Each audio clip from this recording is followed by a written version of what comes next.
السلام علیکم ورحمۃ اللہ وبرکاتہ۔ بسم اللہ الرحمن الرحیم۔ پاک صلی اللہ علیہ وآلہ وصحبہ وبارک وسلم۔ لی خمسۃ اطفی بہا حر الوباء الحاتمہ، المصطفیٰ والمرتضیٰ وابناہما والفاطمہ رضی اللہ تعالی عنہا۔ حضرت امام علی رضا علیہ السلام نے ارشاد فرمایا، جب بھی تم پہ کوئی سختی اور پریشانی کا وقت آئے تو ہم اہل بیت علیہ السلام کے ذریعے خدا سے مدد مانگو۔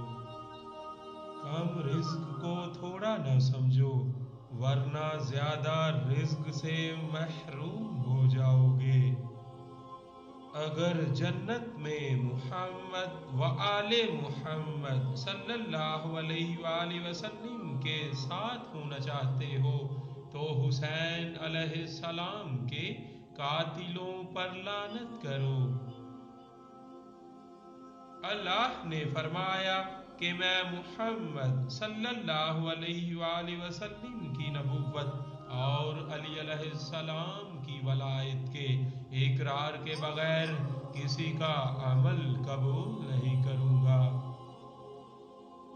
آل محمد صلی اللہ علیہ وآلہ وسلم کے ذریعے لوگوں کا مال نہ کھاؤ، کیونکہ انہیں ذریعہ معاش بنا کر کھانا کفر ہے۔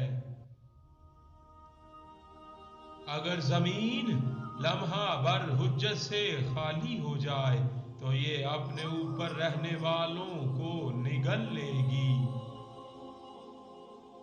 جب کوئی شخص تمہارے گھر رشتہ لے کر آئے اور تمہاری نظر میں وہ دیندار اور با اخلاق ہو تو رشتہ قبول کر لو، اور اس کی غربت و ناداری اس امر میں رکاوٹ نہ بنے۔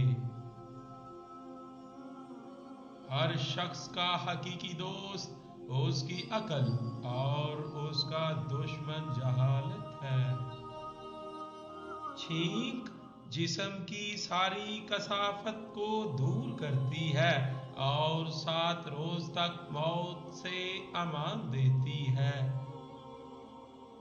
جو شخص یہ چاہے کہ اس کے دانت خراب نہ ہوں تو اس کو چاہیے کہ میٹھی چیز کھانے سے پہلے روٹی کا سوکھا ٹکڑا